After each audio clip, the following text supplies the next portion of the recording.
Hi everybody, Dana Litwin here again, and welcome back to Tuesday Tips for Leaders of Volunteers. This week, continuing the theme from the last couple of weeks, including a fantastic timeless Tuesday Tips that I put up last week by Brianna Doralis on a topic of power of assumptions and harm versus helping, pity versus power, and transactional volunteering versus transformational. So I'm going to link to her fantastic work in the video description below. But I've been thinking about this topic of, are we the baddies? When is volunteering bad or even downright evil or really, really harmful at the very least? And the problem wasn't that I've been working on this video idea or thinking about it for over a year because there's not enough material. The problem is that there's too many examples, and I do try to keep the Tuesday tips under 10 minutes. So kind of hitting some highlights, or I guess lowlights, of volunteer activities is more and more challenging as the world is furthered into chaos, is furthered into divisions, is furthered into specific attacks against minority or historically oppressed groups, and that violence, and particularly political violence, is more and more on the rise, especially in the US, but also around the world. That this is a hot topic. This is a difficult topic.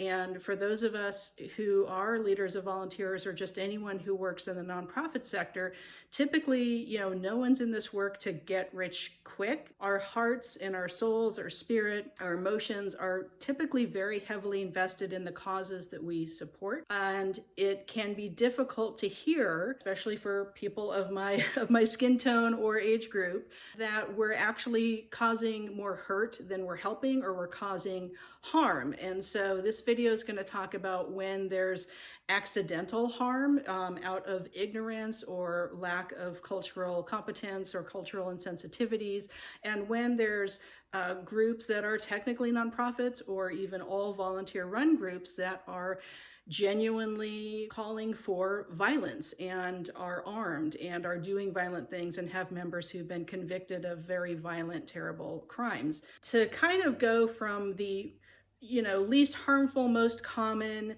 to things that are specific troubling incidences to watch out for, I'm going to start from, of course, my own lived experience.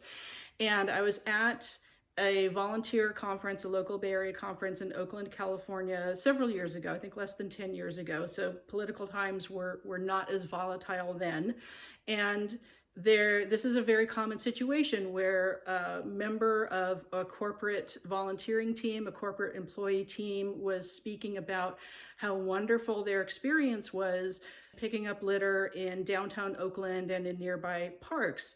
And something that was left out of that person's talk, but that I asked questions about and many others in the room asked questions about, was, well, aren't you the same tech company that displaced a lot of people from affordable housing and tore down that housing in order to have a new headquarters for your tech company? So that's a very common large-scale harm that happens quite often, where there's maybe greenwashing or some other kind of positive PR spin by a company that has caused genuine harm to a community, to several people within a community, economically, financially, around housing, etc., displacement, gentrification, things like that, that are really, really tough problems to solve, especially in California with housing affordability.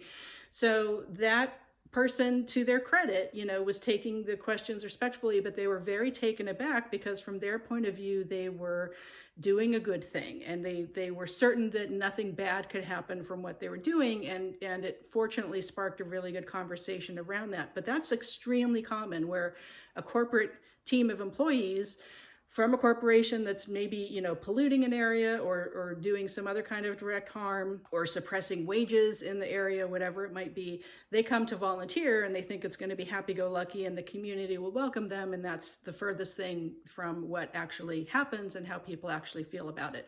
So that's one case example. Another example that's less harmful to people is, I've worked a lot in conservation. I've supervised and trained volunteers on how to do conservation projects like wetlands restorations and removing pulling weeds, basically removing invasive plants. But there's been instances where you think you're training someone pretty well, they've got a cheat sheet of what the plants look like, and they're pulling the wrong plants. So it can be harm that is some minor, usually, sometimes major environmental harm that's done by a volunteering project, or there's a lot of tree planting organizations. Maybe it's the wrong kind of tree, it's not native. So there's things in conservation that have that impact as well. But some more serious cases, and this is why I reran the Timeless Tuesday Tips by Brianna last week, is she also had a really great recent LinkedIn post, and I'm going to link to that below, about how hate groups, specifically the KKK in the 70s, bought a stretch of highway in a southern state to clean up. And this highway cleanup, as you see those signs everywhere, sponsored by the KKK. At that time, some decades ago, they had a bad reputation because they are a hate group and have been for a very, very long time. But they were kind of trying to wash that reputation and ingrain themselves with good PR into the community. Unfortunately, for a lot of reasons, for a lot of people in the decades since, that kind of racism, nationalist hate-based groups, or all volunteer groups or militias, have become more into the mainstream, and the political winds of the USA have shifted so far to the right that a lot of things that were abhorrent and should still be abhorrent are just taken as everyday occurrences. So in their local communities, there are a lot of militias that do train in community emergency response training, which in general is a good thing to have for disaster training.